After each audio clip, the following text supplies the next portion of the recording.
Alors dans cette nouvelle vidéo, nous allons voir ce qu'est une onde monochromatique, qui va être l'un des outils principaux qu'on va utiliser pour comprendre le comportement ondulatoire de la lumière. Alors monochromatique, dans ce nom, ce qu'on a, c'est une seule couleur, donc une couleur unique, et ça va imposer une seule fréquence pour l'oscillation des champs électriques et des champs magnétiques. Donc ça, c'est l'une des grosses propriétés de cette onde qui est idéale, c'est l'onde parfaite, l'onde la plus simple à manipuler d'un point de vue mathématique. Donc cette fréquence unique, eh bien, on va le voir dans l'oscillation du champ. Ici, je vais considérer quasi systématiquement la notation complexe dans laquelle eh bien, la fluctuation du champ est un terme de phase d'une exponentielle complexe. Donc là, on a ici la caractéristique de l'onde monochromatique, une fréquence unique qui apparaît à travers la pulsation ou fréquence angulaire qu'on note oméga et qui est reliée à la fréquence, c'est oméga qui vaut 2π, la fréquence qu'on note ici nu. L'autre terme qui apparaît, c'est la phase à l'origine.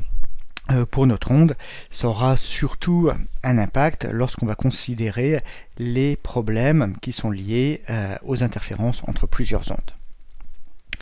Alors, la fréquence ou bien la pulsation, c'est plutôt dans le domaine spectral. On a aussi la période de l'onde qu'on peut relier aux différentes quantités.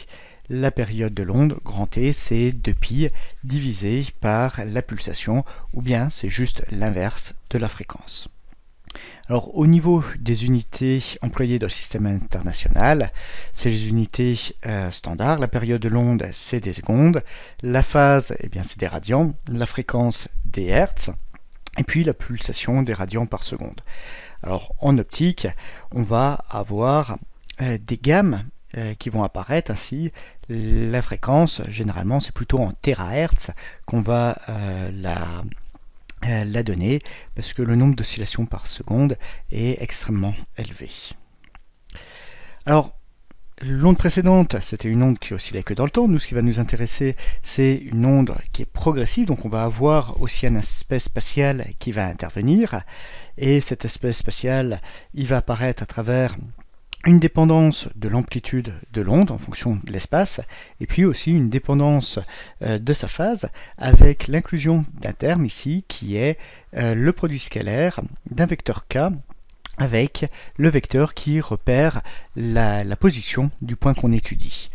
Alors ce vecteur k, c'est ce qu'on va appeler le vecteur d'onde. Et ce qui va caractériser, c'est la direction de propagation de l'onde au point qu'on considère. Alors, ce vecteur k, donc, il a en lui l'information sur la direction, mais il porte aussi une information dans son module. Son module, c'est 2π sur lambda, et lambda, c'est la longueur d'onde qui va caractériser la période spatiale de l'onde qui se propage. Donc là, on voit que k joue un rôle similaire à oméga, et que lambda va jouer un rôle similaire à la période temporelle de l'onde. Au niveau des unités, la longueur d'onde, c'est en mètres, mais traditionnellement, en optique, on va utiliser soit le micron, soit le nanomètre. Alors, les quantités k et les quantités oméga ne sont pas indépendantes. Pour que l'onde puisse exister, il va falloir qu'elle respecte les différentes relations d'onde qu'on a pu voir précédemment. Et ça va nous imposer une relation entre k et oméga, ça va être la relation de dispersion. Alors, en optique, si on considère l'air notamment, ou bien un matériau dont les propriétés ne varient pas trop en fonction de la longueur d'onde, cette relation est assez simple, c'est une relation linéaire. On a oméga qui vaut le vecteur d'onde k fois c divisé par n. Et ça, on en déduit du coup la relation entre la longueur d'onde, lambda, et la fréquence. La longueur d'onde, c'est la vitesse de la lumière divisée par l'indice optique du matériau, divisé par la fréquence d'oscillation du champ. Alors, on va essayer de visualiser un petit peu tout ça. Donc ici, c'est la forme générique de l'onde monochromatique, et là j'ai fixé une amplitude qui ne dépend pas de la position, donc phi0, qui ne dépend pas de l'espace. Alors il ne faut pas oublier qu'en physique il y a seulement la partie réelle qui a un sens, hein. Les quantités physiques sont des quantités réelles, donc là quand je prends la partie réelle de ce champ, mon exponentielle complexe se résume à un cosinus. Et puis normalement les champs électromagnétiques sont des vecteurs. Donc si je veux considérer par exemple le champ E, eh bien il faut que je place un vecteur, donc je vais prendre un champ E qui est ici orienté suivant l'axe vertical. On va voir par la suite que ce type d'onde porte un nom, c'est une onde plane qui est polarisée verticalement.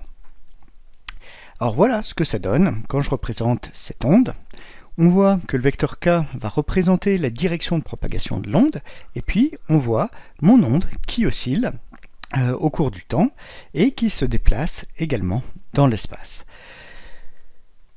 Alors ça peut être intéressant de regarder ce qui se passe à un point d'espace donné. Donc là on a fixé la position à laquelle on regarde notre champ, et ce qu'on voit c'est que le champ il va osciller à la fréquence oméga. Attention, en optique, les fréquences d'oscillation sont extrêmement élevées, c'est plusieurs centaines de THz, donc on le verra jamais osciller, que ce soit à l'œil nu ou bien avec un détecteur, même extrêmement rapide. Alors ce qu'on peut faire d'autre, c'est regarder ce qui se passe si on fige le temps et qu'on prend une photographie. Voilà, là on arrête le temps et on regarde la distribution du champ en fonction de l'espace. On voit qu'on a là aussi des oscillations. En effet, quand on fixe le temps, la dépendance spatiale de notre champ, c'est une dépendance en fonction de l'espace ici, et c'est une dépendance suivant une forme de cosinus, donc des oscillations qui sont périodiques. Là, phi0, ça va représenter l'amplitude maximale de ces oscillations, et on voit que le champ il va pouvoir avoir des valeurs positives ou bien négatives suivant la valeur du cosinus. Et là aussi on voit apparaître eh bien, la longueur d'onde, c'est la distance qui va séparer deux extrémas de même nature de ces oscillations. Donc pour finir ici, juste une dernière animation pour voir l'effet de l'indice. Donc là on a représenté la même onde qui a la même fréquence, parce que c'est la fréquence qui définit l'onde, dans deux matériaux différents, un matériau d'indice 1, un matériau d'indice 2, et ce qu'on voit c'est que la longueur d'onde est beaucoup plus faible dans le matériau d'indice élevé.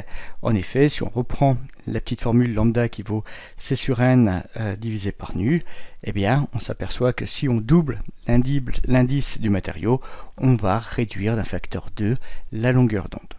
On démontrera dans le chapitre suivant que quand on change de matériau, on ne change pas la fréquence, mais on change la longueur d'onde. Donc ça, on fera la démonstration complète de ce point-là.